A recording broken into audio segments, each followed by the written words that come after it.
السلام علیکم ورحمۃ اللہ۔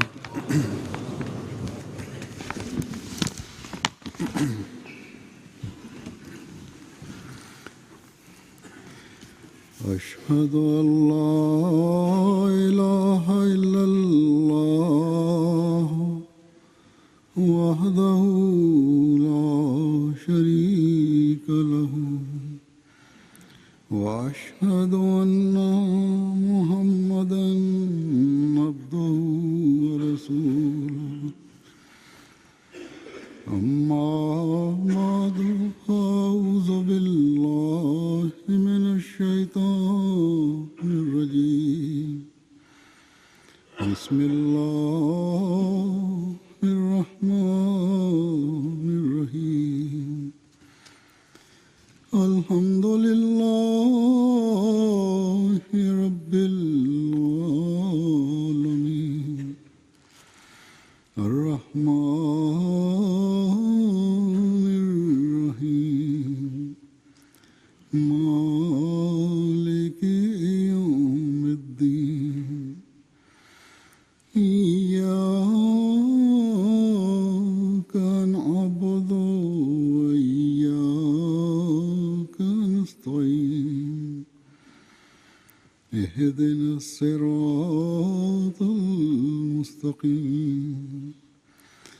صراط الذین أنعمت علیہم غیر المغضوب علیہم ولا الضالین۔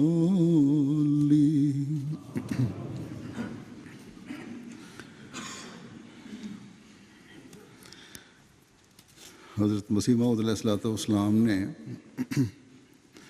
اپنی کتب میں، تحریرات میں، ارشادات میں ہمیں اپنی بعثت کے مقصد کے بارے میں بتایا ہے۔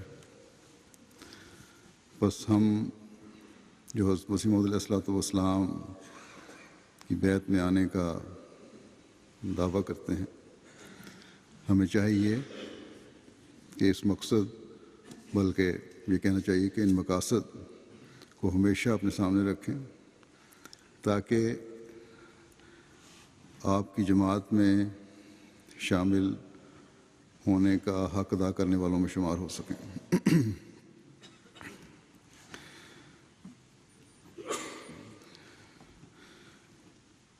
ان مقاصد میں سے اس وقت میں بعض آپ کے سامنے پیش کروں گا۔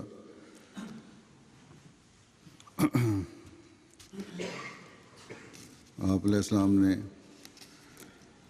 ایک جگہ فرمایا کہ مجھے اللہ تعالیٰ نے اس زمانے میں پھر ایمان کو زندہ کرنے کے لیے مامور کیا ہے، اور اس لیے بھیجا ہے کہ تاکہ لوگ قوت یقین میں ترقی پیدا کریں،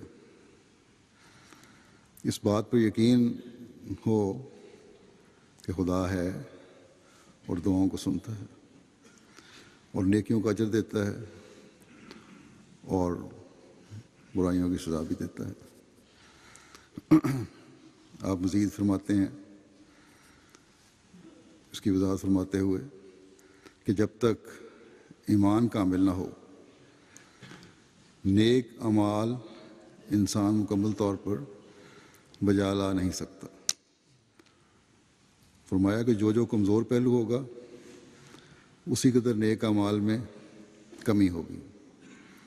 بس اللہ تعالیٰ پر کامل ایمان اور یقین پیدا کرنے انبیاء آتے ہیں، اور یہی حضرت مسیح علیہ الصلوۃ والسلام کی آمد کا ایک بہت بڑا مقصد ہے، تاکہ کمزوریاں دور ہوں اور ایمان کامل ہو۔ یہ خلاصہ ہے آپ کے بعض ارشادات کا، کیونکہ بعض الفاظ میں نے اس کا خلاصہ بیان کیا ہے، الفاظ سارے نہیں لیے۔ بہرحال یہ کمزوریاں کس طرح دور ہوں گی اور ایمان کس طرح کامل ہوگا، اس بارے میں آپ نے بڑا کھل کر فرمایا ہے، واضح فرمایا ہے کہ صرف میری بیعت میں آنے سے نہیں ہوگا، بلکہ اس کے لیے مجاہدہ کرنے کی ضرورت ہے، اور یہی اصول خدا تعالیٰ نے بتایا ہے کہ والذین جاہدوا فینا لنہدینہم سبلنا، یعنی اور وہ لوگ جو ہم میں سے ہو کر کوشش کرتے ہیں، یہ ترجمہ حضرت مسیح علیہ السلام کا ہے کہ وہ لوگ جو ہم میں سے ہو کر کوشش کرتے ہیں ہم ان کے لیے اپنے راستے کھول دیتے ہیں۔ بس یہ اصول ہے ایمان میں کامل ہونے کا کہ صرف بیعت کرنے سے اصلاح نہیں ہوگی، اگر اس کے ساتھ اپنی حالت بدلنے کے لیے مزید کوشش نہیں ہوگی، اگر خالص اللہ تعالیٰ کے ہو کر کوشش نہیں ہوگی، اپنے دلوں کو بدلنے اور پھر عمل کرنے اور جہاد کرنے کی طرف توجہ نہیں ہوگی، تو اس کو کوئی فائدہ نہیں۔ پھر آپ نے ایک جگہ فرمایا کہ دنیا میں ہر چیز کی ترقی تدریجی ہے، روحانی ترقی بھی اسی طرح ہوتی ہے، اور بدون مجاہدہ کے کچھ بھی نہیں ہوتا، اور مجاہدہ بھی وہ جو خدا تعالیٰ میں ہو، یعنی خالص ہو کر اس کی تلاش ہو، اس کی تعلیم پر عمل ہو، یہ نہیں کہ قرآن کریم کے خلاف خود ہی بے فائدہ ریاستیں اور مجاہدے جوگیوں کی طرح تجویز کر بیٹھے۔ یہی کام ہے جس کے لیے خدا نے مجھے مامور کیا ہے، تاکہ دنیا کو دکھلا دوں کہ کس طرح پر انسان اللہ تعالیٰ تک پہنچ سکتا ہے۔ اور ہمیں کیا دکھایا اور ہم سے کیا امید کی آپ نے؟ وہ نمونے قائم کیے اور ان نمونوں پر چلنے کی تلقین کی جو آپ کے آقا و مطاع حضرت محمد مصطفیٰ صلی اللہ علیہ وسلم نے عبادتوں کے بھی قائم کیے اور حسن خلق کے بھی قائم کیے، اور جن کو قائم کرنے کے لیے صحابہ رضوان اللہ علیہم نے انہوں نے بھی پھر مجاہدہ کیا اور اللہ تعالیٰ کی رضا کو حاصل کرنے والے کہلائے، اور نتیجتاً اللہ تعالیٰ کے فضلوں کے ایسے وارث ہوئے کہ ایک دنیا کو اپنے پیچھے چلا لیا۔ پھر اس بات کی وضاحت فرماتے ہوئے کہ آپ کے ماننے والوں کو کیسا انسان بننے کی ضرورت ہے، حضرت مسیح موعود علیہ السلام ایک جگہ فرماتے ہیں کہ میں نہیں چاہتا کہ چند الفاظ طوطے کی طرح بیعت کے وقت رٹ لیے جائیں، اس سے کچھ فائدہ نہیں۔ تزکیہ نفس کا علم حاصل کرو کہ ضرورت اسی کی ہے۔ ہمارا کام اور ہماری غرض یہ ہے کہ تم اپنے اندر ایک پاک تبدیلی پیدا کرو، تم اپنے اندر ایک تبدیلی پیدا کرو اور بالکل ایک نئے انسان بن جاؤ۔ اس لیے ہر ایک کو تم میں سے ضروری ہے کہ وہ اس راز کو سمجھے اور ایسی تبدیلی کرے کہ وہ کہہ سکے کہ میں اور ہوں۔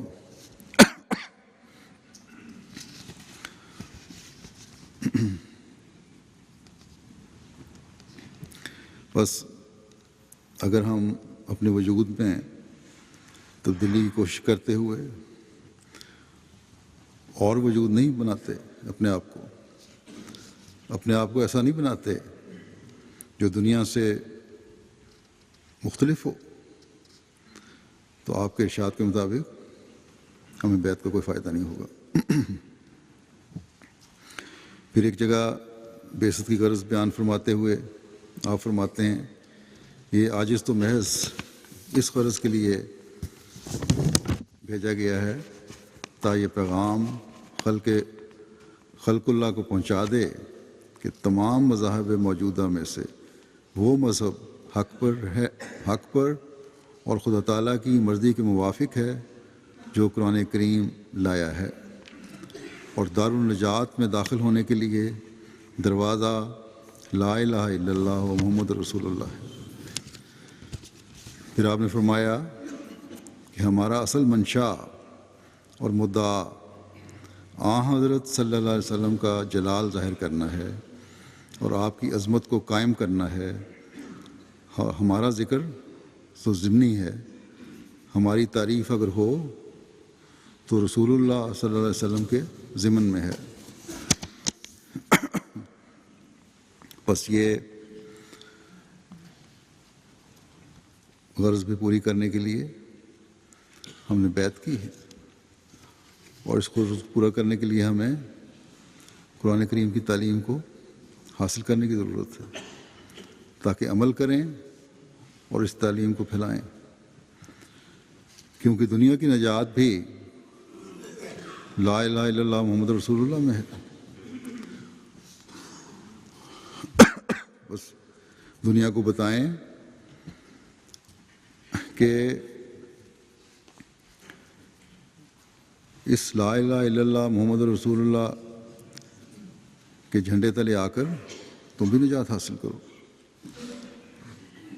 پھر آپ ایک جگہ اپنی آمد کا مقصد بیان فرماتے ہوئے فرماتے ہیں کہ اس وقت اللہ تعالیٰ نے ارادہ فرمایا ہے کہ وہ اسلام کو کل ملتوں پر غالب کرے۔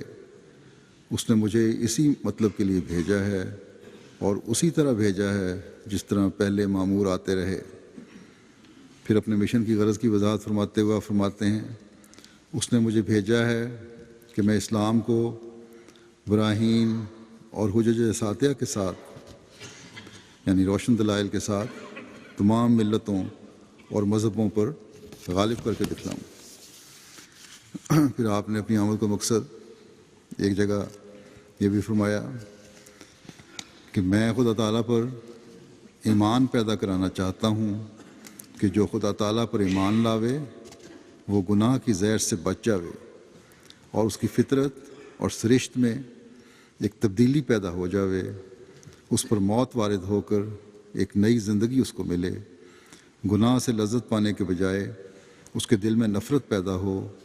جس کی یہ صورت ہو جاوے وہ کہہ سکتا ہے کہ میں نے خدا کو پہچان لیا ہے۔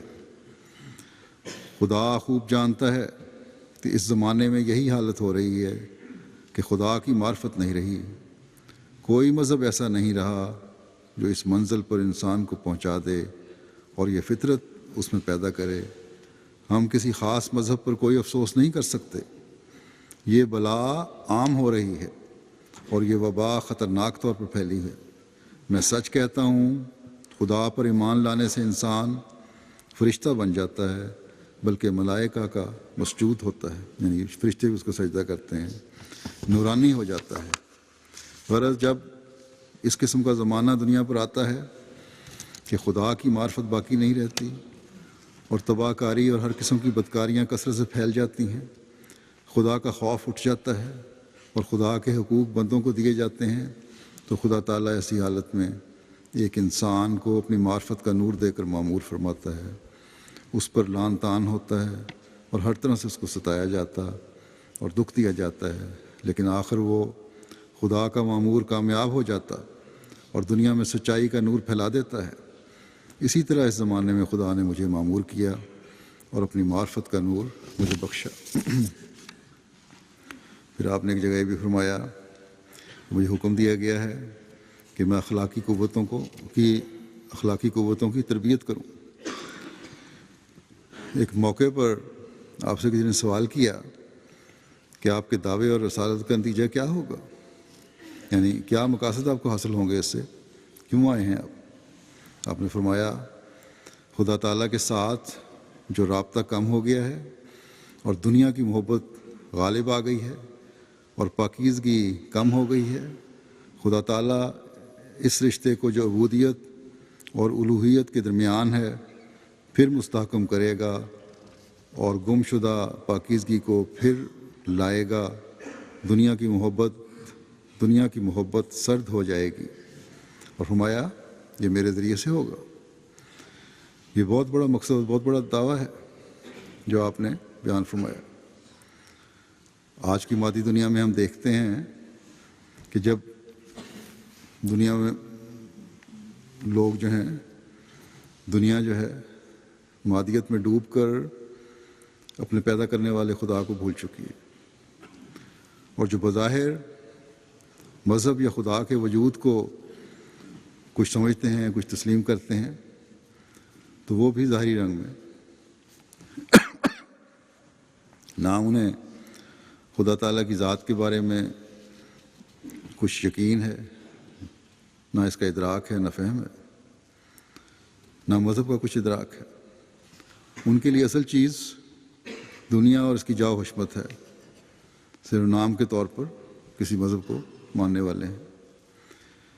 ایسے حالات میں یقیناً یہ ایک بہت بڑا دعویٰ ہے، لیکن آپ کو اللہ تعالیٰ کی ذات پر کس قدر یقین ہے اور اپنے مقصد کو حاصل کرنے پر کس قدر اعتماد ہے، اس کا اظہار جو الفاظ میں نے پڑھے ان کی شوقت سے ہو جاتا ہے۔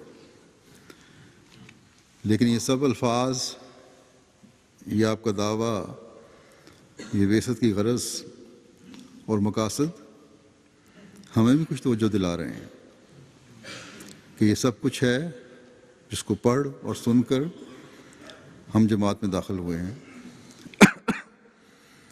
یا ہمارے باپ دادا جماعت احمدیہ میں شامل ہوئے تھے اور ہم نے ان کی اس نیکی کا فیض پایا۔ یہ ہم سے کچھ مطالبہ کر رہا ہے یا یہ مقاصد ہم سے کچھ مطالبہ کر رہے ہیں، اور یہ کہ ہم ان مقاصد کو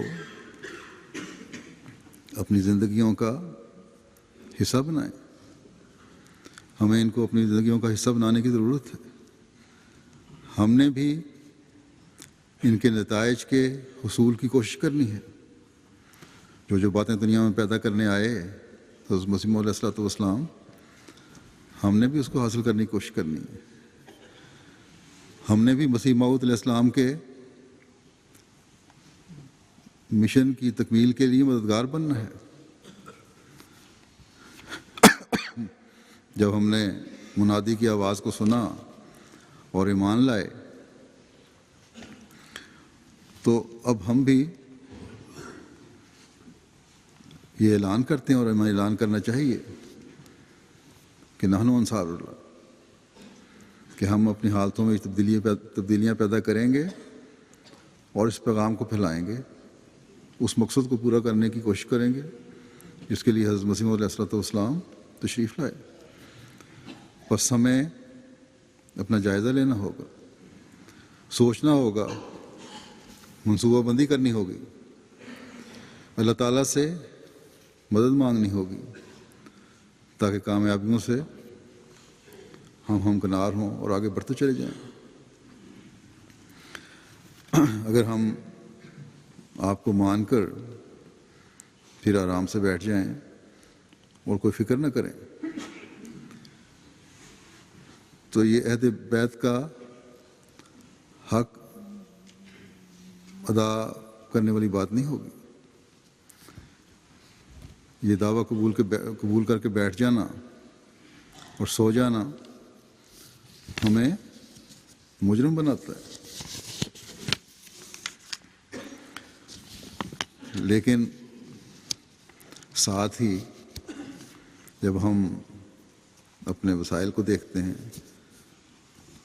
اپنی حالتوں کو دیکھتے ہیں، تو سوچتے ہیں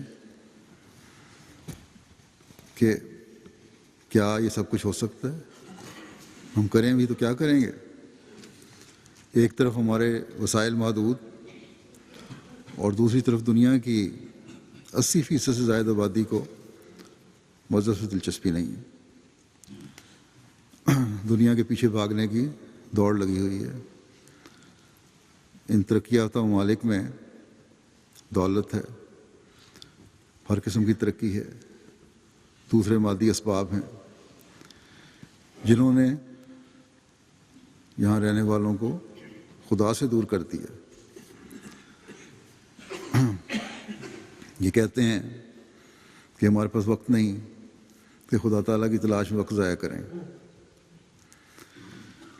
ابھی کل کی ڈاک میں ہی ایک خط تھا جاپان سے، ایک احمدی کا، بڑے درد کا اظہار تھا کہ میں نے اپنے ایک جاپانی دوست سے کہا، بڑے اچھے اور اعلیٰ اخلاق ہیں ان کے، تعلقات بھی ان سے اچھے ہیں، بات چیت بھی ہوتی رہتی ہے۔ جب اسے یہ کہا کہ خدا سے دعا کریں کہ ہدایت کی طرف رہنمائی ہو، تو کہنے لگے کہ میرے پاس وقت نہیں ہے کہ تمہارے خدا کی تلاش کرتا پھروں یا خدا سے رہنمائی مانگوں، اور مجھے بہت کام ہے۔ تو یہ تو حالت ہے دنیا کی۔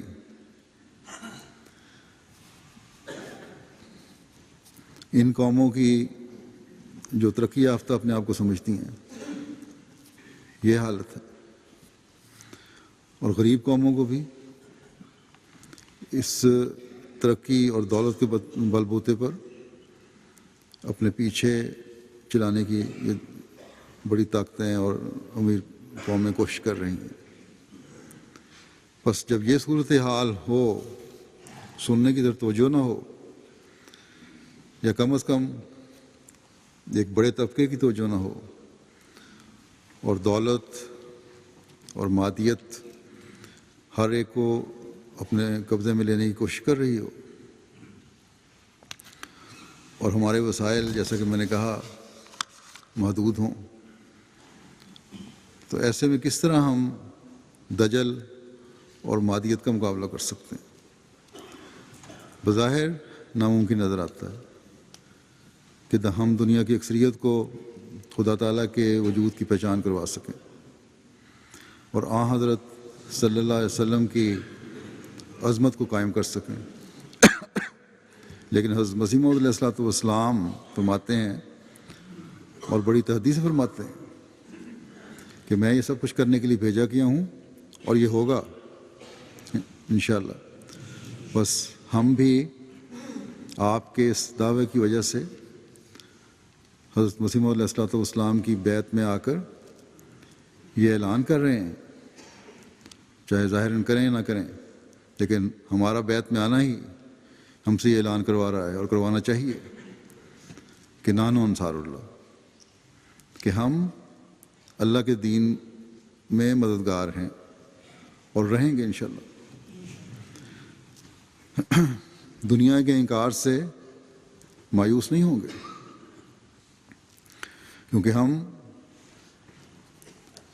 دنیا کی آنکھ سے دیکھ کر اس کام کو آگے نہیں بڑھا رہے، بلکہ اللہ تعالیٰ کی تائیدات ہمیں ہر قدم پر تسلی دلاتی ہیں کہ اگر تم اللہ میں ہو کر کوشش کرو گے تو نئے راستے کھلتے چلے جائیں گے۔ بس ہم دنیاوی نظر سے دیکھیں اور وسائل پر بھروسہ کریں تو کامیابی جو ہے ہماری ایک دیوانے کی بڑھ نظر آتی ہے۔ اگر ہم دنیاوی طاقت اور وسائل کے لحاظ سے دیکھیں تو ایک ملک کو ہی دیکھ کر ہم پریشان ہو جائیں۔ مثلا روس کو لے لیں، چین کو لے لیں، یورپ کے کسی ملک کو لے لیں، امریکہ کے کسی ملک کو لے لیں، جزائر کو لے لیں، افریقہ کے کسی ملک کو لے لیں، ہر جگہ بہت سی ایسی روکیں نظر آئیں گی جو ہمیں آگے بڑھنے سے ڈرائیں گی۔ ملکوں کے حالات اور دنیاوی جاہ و حشمت نہ آج سے چند دہائیاں پہلے ہمارے حق میں تھے، نہ آج ہمارے حق میں ہیں، لیکن یہ خدا تعالیٰ کے کام ہیں، ہوں گے اور ہو رہے ہیں اللہ تعالیٰ کے فضل سے۔ مثلا ایک وقت میں روس اور تمام جو اس کے ساتھ کی اسٹیٹس تھیں، کمیونسٹ حکومت کی وجہ سے وہاں تبلیغ نہیں ہو سکتی تھی۔ اب ایک حصہ آزاد ہو کر مذہب سے دور چلا گیا اور دنیاوی چکا چوند نے اسے اندھا کر دیا، اور دوسری طرف جو مسلمان ریاستیں رشیا میں شامل تھیں، وہاں مفتیوں اور مفاد پرست مذہبی لیڈروں نے حکومت کو اس قدر ڈرا دیا ہے کہ احمدیت یعنی حقیقی اسلام کی راستے میں قدم قدم پر روکیں کھڑی کی جا رہی ہیں۔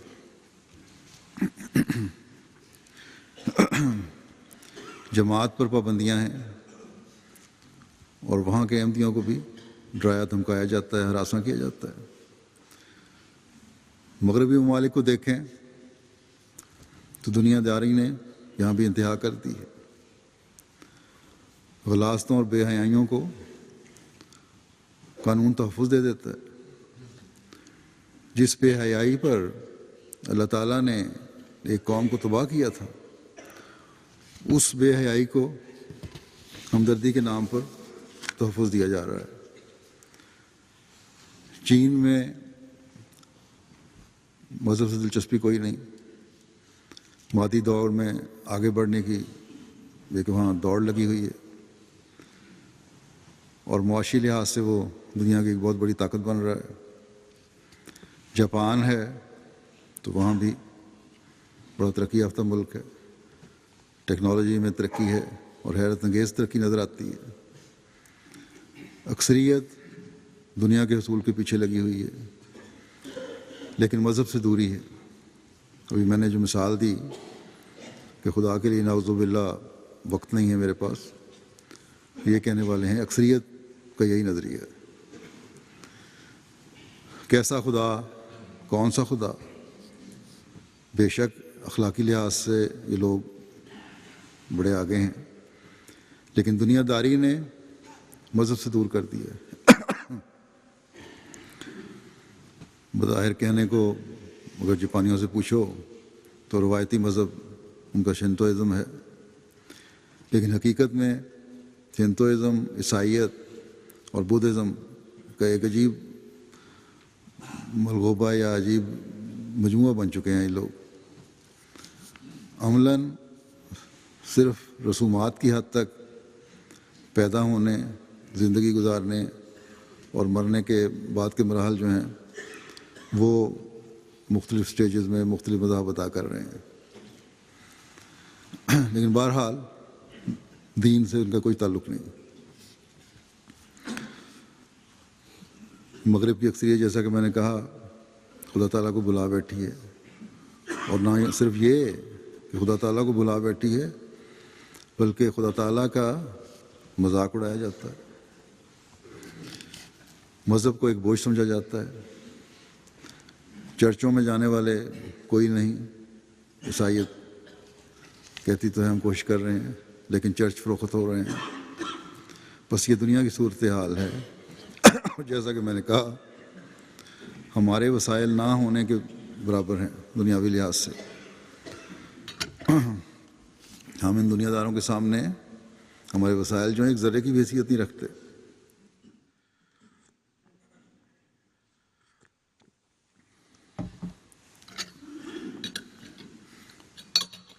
بس یہ باتیں، سب باتیں جو ہیں یہ فکر پیدا کرتی ہیں، اور فکر پیدا کرنے والے ہونی چاہیے کہ ایسے حالات میں ہم حضرت مسیح علیہ السلام کے مشن کو کیسے آگے بڑھائیں گے۔ لیکن خدا تعالیٰ جس نے حضرت صلی اللہ علیہ وسلم کو تمام دنیا کے لیے بھیجا ہے، خدا تعالیٰ جس نے اس زمانے میں حضرت صلی اللہ علیہ وسلم کے غلام صادق کو بھیجا، اس نے ہمیں فرمایا کہ مجھ میں ہو کر میرے راستوں کی تلاش کرو، اور خدا تعالیٰ میں ہو کر اس کے راستے کی تلاش کس طرح کرنی ہے؟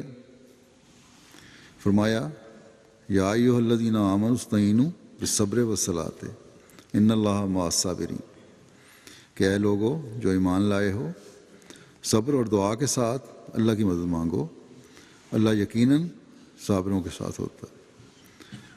بس یہ اللہ ہے جس سے مدد مانگی جائے تو بڑی سے بڑی روک بھی ہوا میں اڑ جاتی ہے۔ اللہ تعالیٰ جو تمام قدرتوں والا ہے، اللہ تعالیٰ جو اپنے جلال کے ساتھ سب طاقتوں کا مالک ہے، وہ ہر انہونی چیز کو ہونی کرنے کی طاقت رکھتا ہے۔ اللہ تعالیٰ نے حضرت صلی اللہ علیہ وسلم کو قیامت تک ہر زمانے اور ہر قوم اور ہر انسان کے لیے نجات دہندہ کے طور پر بنا کر بھیجا ہے،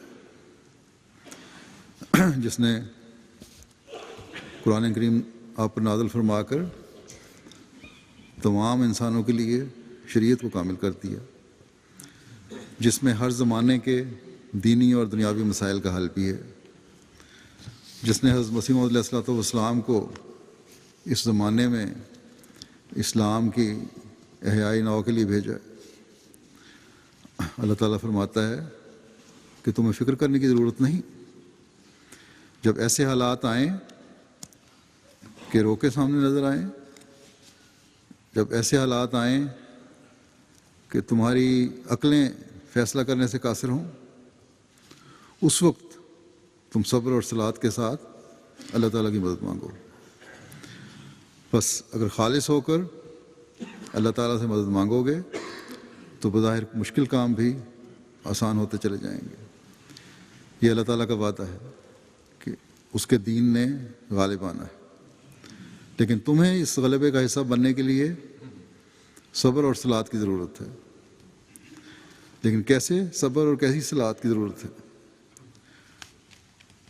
اس کے لیے پہلے اصول بیان ہو چکا ہے کہ اللہ میں ہو کر مجاہدہ کرو۔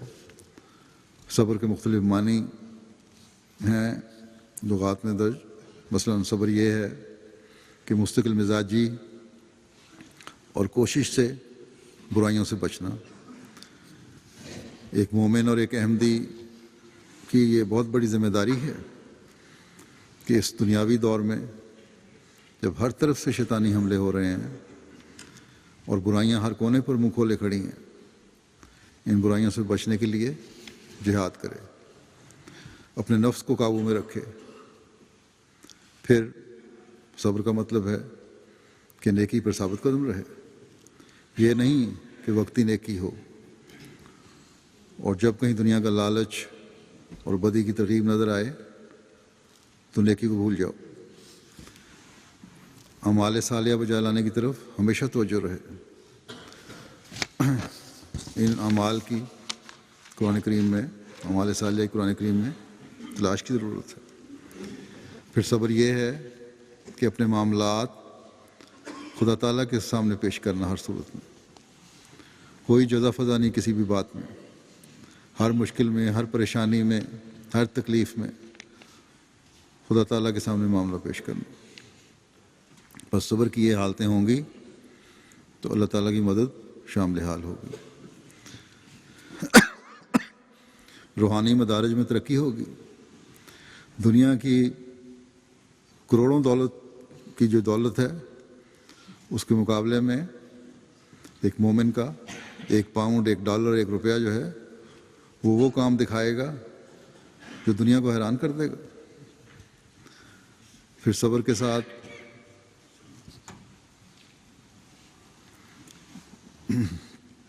برائیوں سے بچنے اور نیکیوں پر ثابت قدم ہونے اور خدا تعالیٰ کے حضور اپنے معاملات کے پیش کرنے کے ساتھ اللہ تعالیٰ فرماتا ہے کہ صلات کی بھی ضرورت ہے، اور صلات کے بھی مختلف معنی ہیں۔ صلات کے ایک معنی نماز کے ہیں، یعنی یہاں یہ نصیحت ہے کہ مومنوں کو نماز کے ذریعے اللہ تعالیٰ کی مدد حاصل کرنی چاہیے اور نماز کا حق ادا کرنے کی کوشش کرنی چاہیے۔ صبر کے اعلیٰ نتائج اس وقت ظاہر ہوں گے جب نمازوں کی طرف بھی توجہ پیدا ہوگی۔ پھر اس کے یہ معنی بھی ہیں کہ اللہ تعالیٰ کی رحمت حاصل کرو، استغفار کرو۔ صلات میں یہ سب معنی آ جاتے ہیں۔ پھر صرف یہ ظاہری نماز نہیں بلکہ دعاؤں کی طرف ان کا حق ادا کرتے ہوئے توجہ کرو۔ خدا تعالیٰ کی مخلوق پر رحم کرو، ان کے بھی حق ادا کرو تاکہ اللہ تعالیٰ کی مدد حاصل ہو۔ حضرت صلی اللہ علیہ وسلم پر درود بھیجو تاکہ اللہ تعالیٰ کی مدد حاصل ہو۔ بس یہ وسعت صبر اور صلات میں پیدا ہوگی تو اللہ تعالیٰ کی نصرت بھی حاصل ہوگی اور تمام کام آسان ہوں گے اور ہوتے چلے جائیں گے انشاءاللہ۔ اللہ تعالیٰ کے فضل و کرم کے اور فضل اور رحم کے دروازے کھلیں گے۔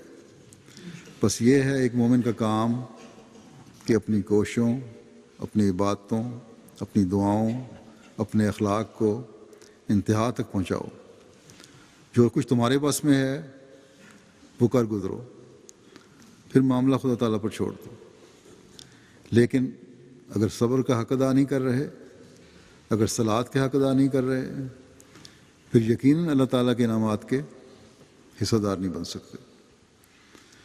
جیسا کہ میں نے بتایا کہ صبر کا ایک مطلب برائیوں سے بچنا بھی ہے، اس کے لیے توبہ اور استغفار کی ضرورت ہے۔ حضرت مسیح موعود علیہ السلام نے ایک جگہ فرمایا ہے کہ سچی توبہ اس وقت ہوتی ہے جب ان 3 باتوں کا خیال رکھا جائے۔ پہلی بات یہ کہ ان تمام خیالات اور تصورات کو دل سے نکال دو جو دل کے فساد کا ذریعہ بن رہے ہیں، جو غلط کاموں کی طرف ابھارتے اور اکساتے ہیں۔ یعنی جو بھی برائی دل میں ہے یا جس برائی کا خیال آتا ہے اس سے کراہت کا تصور پیدا کرو، تمہیں کراہت آنی چاہیے۔ دوسری بات یہ کہ برائی پر ندامت اور شرم کا اظہار کرو۔ اپنے دل میں اتنی مرتبہ اسے برا کہو کہ شرمندگی پیدا ہو جائے اور اس کا اظہار بھی ہونے لگ جائے۔ اور تیسری بات ندامت اور شرم کا اظہار ہے۔ اور تیسری بات یہ کہ ایک پکا اور مصمم ارادہ کرو کہ یہ برائی میں نے دوبارہ نہیں کرنی۔ صبر میں بھی یہی حالت پیدا کی جاتی ہے، تبھی صبر صحیح صبر کہلاتا ہے۔ بس اگر ہم نے اپنی یہ حالت کر لی اور اپنے صبر اور صلات کے معیار حاصل کرنے کی بھرپور کوشش کی تو اللہ تعالیٰ کی غیر معمولی تائیدی نشان ظاہر ہوں گے انشاءاللہ تعالیٰ۔ وہ نشانات جن کا اللہ تعالیٰ نے حضرت مسیح موعود علیہ السلام سے وعدہ فرمایا ہے وہ ہم بھی دیکھیں گے۔ یہ تو نہیں ہو سکتا کہ نہ ہم برائیوں سے بچنے کی کوشش کر رہے ہوں، نہ ہم نیکیوں پر قدم مار رہے ہوں، نہ ہم حضرت مسیح موعود علیہ السلام کے مشن کی روح کو سمجھ رہے ہوں، نہ ہم اپنے ہر معاملے میں خدا تعالیٰ کی طرف رجوع کر رہے ہوں، نہ ہم مخلوق کے حق ادا کر رہے ہوں، نہ ہم حضرت صلی اللہ علیہ وسلم پر درود بھیجنے کی طرف توجہ دے رہے ہوں، جس کی برکت سے ہم اللہ تعالیٰ کا قرب حاصل کرنے والے بن جاتے ہیں، نہ ہم نمازوں کا حق ادا کر رہے ہوں، اور پھر ہم یہ توقع رکھیں کہ دنیا کو ہم نے اسلام کے جھنڈے تلے لانا ہے، ان مقاصد کو اور ان اغراض کو پورا کرنا ہے جو حضرت مسیح موعود علیہ السلام کی بعثت کی ہیں۔ دنیا اسلام کے جھنڈے تلے تو آئے گی انشاءاللہ تعالیٰ، اور ضرور آئے گی، لیکن اگر ہم نے اپنے حق ادا نہ کیے اور اپنے صبر اور صلات کو انتہا تک نہ پہنچایا تو پھر ہم اس فتح کے حصے دار نہیں ہو سکیں گے۔ بس یہ حق ادا کرنے کی ہمیں کوشش کرنی چاہیے۔ دنیا کو ہم یہی بتاتے ہیں کہ ایک دن ہم نے دنیا پر غالب آنا ہے۔ اس دورے کے دوران بھی نیوزی لینڈ میں ایک جرنلسٹ نے مجھے سوال کیا کہ تم تھوڑے سے ہو، مسجد کی کیا ضرورت ہے تمہیں یہاں، پہلے ایک ہال موجود ہے۔ تو میں نے اسے یہی کہا تھا کہ آج تھوڑے ہیں، لیکن اس تعلیم کے ذریعے جو قرآن کریم میں ہمیں ملی، ایک دن انشاءاللہ تعالیٰ کثرت میں بھی ہو جائیں گے، اور ایک کیا کئی مسجدوں کی ضرورت ہمیں یہاں پڑے گی۔ بس اس کے لیے دنیا میں ہر جگہ کوشش اور اپنی حالتوں پر نظر رکھنے کی ضرورت ہے۔ لیکن یہاں میں افسوس سے یہ کہوں گا کہ جو توجہ ہونی چاہیے نمازوں کی طرف، عبادتوں کی طرف، اللہ تعالیٰ کی طرف سے تعلق پیدا کرنے کی طرف، وہ نہیں ہے ہماری۔ کل پرسوں کی بات ہے، مثلاً ایک خاتون ملاقات کے دوران مجھے آئیں اور بڑے روتے ہوئے انہوں نے کہا کہ آپ کہتے ہیں کہ مسجدیں بناؤ اور مسجدیں آباد کرو، مسجدوں کی رونق بڑھاؤ، صلوات کا حق ادا کرو، لیکن اب جب آپ چلے جاتے ہیں تو مسجد میں حاضری بہت کم ہو جاتی ہے۔ تو اگر تو یہ حاضری دور سے آنے والوں کی وجہ سے کم ہوتی ہے، جو اس وجہ سے مسجد فضل میں آتے ہیں کہ مسجد فضل کی بات کر رہی تھی وہ، کہ میرے ہونے کی وجہ سے آتے ہیں، تو یہ اور بات ہے۔ لیکن یہ دور سے آنے والے پھر اگر یہاں نہیں آتے تو اپنے سینٹروں میں اور اپنی مساجد میں نماز باجماعت ادا کرنے والے ہونے چاہیے۔ اور میں امید رکھتا ہوں کہ یہ جو آنے والے ہیں کرتے بھی ہوں گے۔ لیکن اگر یہ حاضری کی کمی قریب رہنے والوں کے نہ آنے کی وجہ سے ہے تو پھر بڑی قابل فکر بات ہے، اس پر توجہ کرنی چاہیے ہمیں۔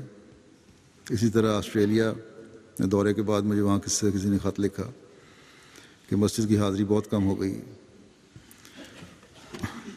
بس چاہے وہ آسٹریلیا ہے یا یو کے ہے یا دنیا کا کوئی اور ملک ہے، یاد رکھیں کہ اگر انقلاب لانا ہے، اگر اس ذمہ داری کو نبھانا ہے جو حضرت مسیح موعود علیہ السلام کے مشن کو پورا کرنے کے لیے ہم پر ہے، اگر بیعت کا حق ادا کرنا ہے تو مسجدوں کی یہ رونقیں عارضی نہیں بلکہ مستقل قائم کرنا ہوں گی۔ اپنی تمام حالتوں میں ایک پاک تبدیلی پیدا کرنی ہوگی، اپنی باتوں کے معیار بڑھانے ہوں گے۔ نشان تبھی ظاہر ہوں گے جب صبر اور صلوات کے حق ادا ہوں گے، جب اپنے نفس کو کامل طور پر اللہ تعالیٰ کی راہ میں ہم فنا کریں گے، جب توحید پر قائم ہونے کا حق ادا کریں گے۔ اور جب یہ ہوگا تو ان اللہ مع الصابرین کا نظارہ بھی ہم دیکھیں گے۔ اللہ تعالیٰ خود مدد کے لیے اترے گا، اللہ تعالیٰ اپنے تمام تر طاقتوں اور حسن کے جلووں سے ہماری مدد کو آئے گا، اور دنیا دار ممالک اور دنیاوی طاقتوں کے عوام کے دل اللہ تعالیٰ اس طرف پھیر دے گا۔ ہمارے کاموں میں برکت پڑے گی اور دنیا حضرت صلی اللہ علیہ وسلم کے مقام کو پہچان کر آپ کے جھنڈے تلے آئے گی۔ توحید کا قیام ہوگا اور خدا تعالیٰ کی ذات کے انکاری خدا تعالیٰ کی عبادت کی طرف توجہ کریں گے۔ اللہ تعالیٰ کرے کہ ہم اپنا حق ادا کر کے یہ نظارے دیکھنے والے ہوں۔ جمعے کی نماز کے بعد یا نمازوں کے بعد میں جنازہ غائب بھی پڑھاؤں گا، جو مکرم ڈاکٹر بشیر الدین اسامہ صاحب امریکہ کا ہے، جن کی 2 نومبر کو 82 سال کی عمر میں وفات ہوئی۔ انا للہ و انا الیہ راجعون۔ انہوں نے 1955 میں احمدیت قبول کی تھی اور ابتدائی افریقن امریکن احمدیوں میں سے تھے۔ نمازوں کے بڑے پابند، بڑے باوفا اور سلسلہ کا درد رکھنے والے، غیرت مند، خلافت کے فدائی، دعا گو وجود تھے، نہایت جوشیلے لیکن بہت منکسر المزاج اور عاجز انسان تھے۔ ان کو روبہ کی زیارت اور حضرت خلیفہ مسیح ثانی سے شرف ملاقات کی بھی سعادت ملی۔ اسی طرح حضرت خلیفہ مسیح ثالث رحمہ اللہ تعالیٰ کے ساتھ بھی ملاقات ہوئی۔ ان کی ایک مرتبہ حضرت خلیفہ مسیح رابع کے ساتھ بھی کئی بار ملاقات ہوئی۔ ان سے پیار بھی بڑا تھا ان کو، اور حضور خلیفہ مسیح رابع کا بھی آپ سے بڑا خاص تعلق تھا۔ آپ نے اپنی اہلیہ کے ہمراہ حج بیت اللہ کی بھی توفیق پائی۔ گزشتہ 20 سال سے کلیولینڈ میں نائب صدر کی حیثیت سے خدمات بجا لا رہے تھے۔ خدمت خلق کا بہت جذبہ رکھتے تھے، بالخصوص اپنے افریقن امریکن بھائیوں کا بہت خیال رکھتے تھے۔ 50 کی دہائی میں انہوں نے حضرت صلی اللہ علیہ وسلم کے بارے میں ایک چھوٹا کتابچہ لکھنے کی توفیق پائی۔ پیشے کے لحاظ سے ڈینٹسٹ تھے، اور آپ کی اہلیہ محترمہ جو تھیں فاطمہ اسامہ صاحبہ، یہ بھی کافی عرصہ کلیولینڈ کی لجنہ کی صدر رہی ہیں۔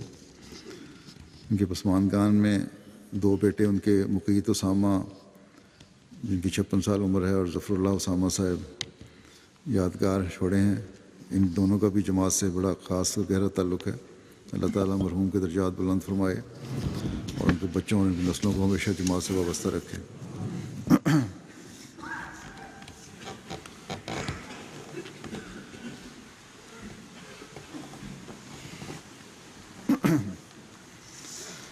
الحمد للہ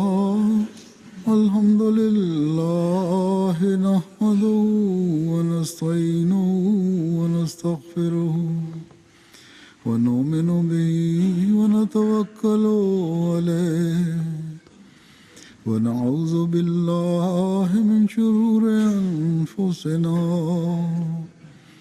ومن سیئات اعمالنا، من يهده الله فلا مضل له ومن يضلل فلا هادي له، ونشهد أن لا إله إلا الله ونشهد أن محمدا عبده ورسوله۔ عباد الله رحمكم الله، إن الله يأمر بالعدل والإحسان وإيتاء ذي القربى وينهى عن الفحشاء والمنكر والبغي يعظكم لعلكم تذكرون۔ اذكروا الله يذكركم وادعوه يستجب لكم ولذكر الله أكبر۔